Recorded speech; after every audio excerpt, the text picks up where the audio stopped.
I think probably on tonight's show I'll be defending a lot of the Trump administration policies. I have no interest in defending his pardon policy. I think it's been pretty gross. I think it even was, frankly, at the end of the first administration. If you look at the pardons that came out, there was a lot of coverage at that point about January 6th, and the people that were pardoned were sort of ignored in that coverage. But for an administration that I think prides itself on being tough on crime, first administration pardons are inexcusable. One of the big legislative accomplishments, in theory, was the get out of jail free legislation he passed. Is this the First Step Act? Yes. Yes. Okay.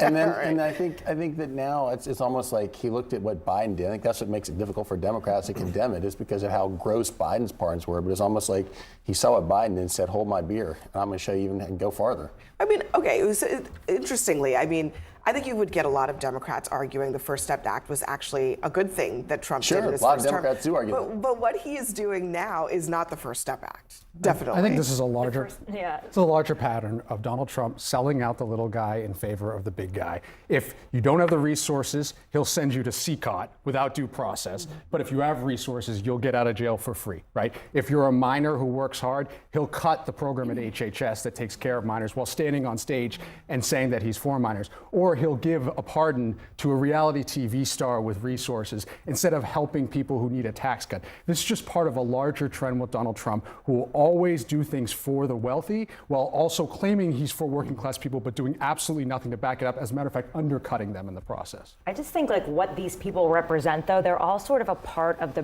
Donald Trump narrative. He is pardoning reality stars who are being accused of white collar crimes. President Trump, who is the ultimate victim, namely of some white collar crimes. I mean, if he exonerates them, it makes him look better. It changes the narrative of his story.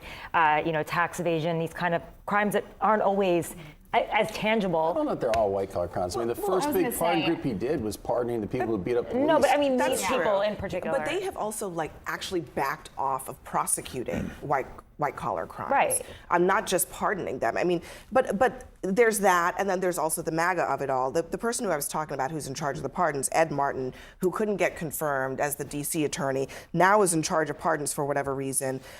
He wrote on X, "No MAGA left behind," and then he thanked Trump for pardoning Sheriff Jenkins, who is also another character, sentenced to 10 years in prison for taking tens of thousands of dollars in bribes to give random people law enforcement badges that they had not earned.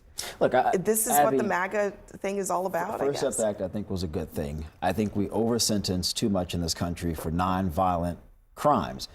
Tax evasion, I'm not saying it's a good thing, but you should be able to pay a fee for that and move on. In this particular case of the sheriff, I don't know anyone who was harmed by his act. I'm not saying that the act was okay, moral, or ethical. I don't agree with it.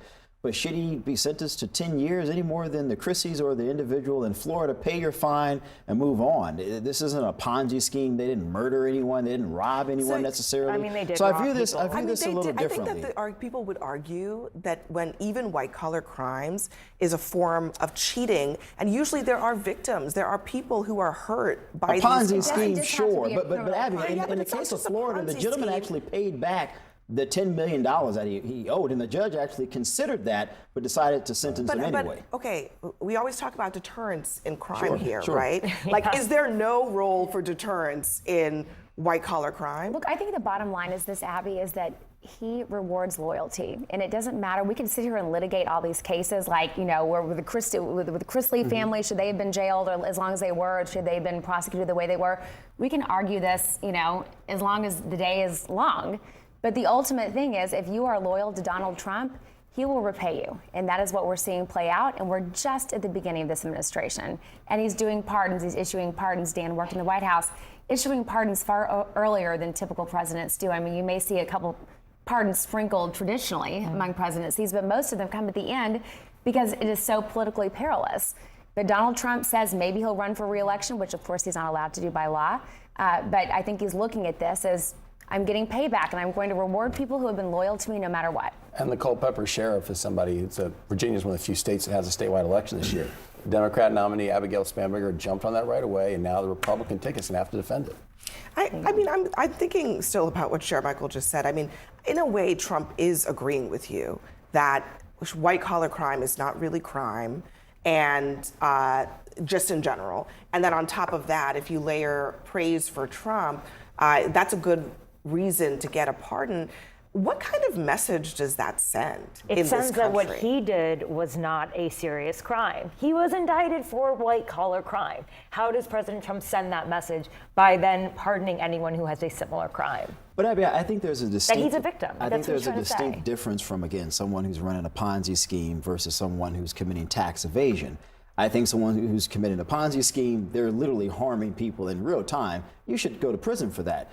But if you have the means to pay back the fine, I think we'd all agree for the most part, if it's a non-violent offense, and I'm not just talking about these individuals, I'm talking in general, should we put people in prison for non-violent offenses? I don't agree with that. But sure, Michael, this is where Trump is defying the court of law. He's making his own decisions. He's saying, you know what, I'm going to ignore the judges, I'm going to ignore the jury, and I'm going to Every decide what I president want. can pardon people, Adrian. You know I this. understand that, but the point is he is doing it at a pace that is very So rapid what? considering where he is. So what? Well, so Democrats what? don't like it, so what? Yeah, but the bottom line is he's doing it in a way that is non-traditional, in a way that is, you know, his base may love it, but it's certainly not doing anything to affect the middle. And I think, again, he may not run for, I mean, he can't run for re-election. He says he may, but he's not going to be able to. But would you agree that we but should at the end of the put day, non-violent it is offenders in prison?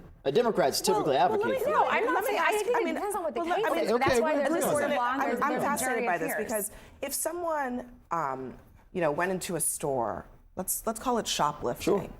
Sure. Should shoplifters be then just asked to do community service, maybe pay the money back, and then let out? I mean, I literally think that's the opposite of what I mean, if it's a Republicans younger have been person, saying a teenager, about sure. people who.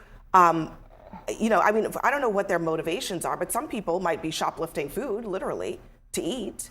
It's upper class. I guess I'm just saying it feels like there's a different standard for rich. Well, there's not a Yes, different it's standard upper for me. class crime. I know where my ethos And then is. everybody else, it's like so tough let's luck. let's take your The hammer example, comes down, And, yeah. and there are some young kids that are impoverished and they stole something from a store.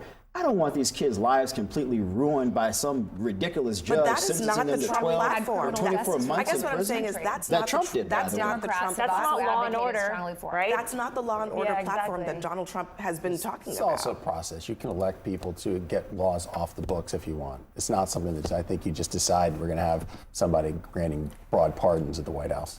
This guy was supposed to be paying Social Security and Medicare taxes in for his employees, his nurses, his doctors, and instead bought a $2 million yacht. Yeah, he's not I'm very not really sure sympathetic. that's Not- something not a that we good- should let not skirt. a good And by the guy. way, if conservatives are supposed to be the reputation of good fiscal stewards, to let $10 million of tax evasion go by, you do that over and over again, I'm not sure that's a party that really cares about the economy and making sure that revenues are exceeding costs.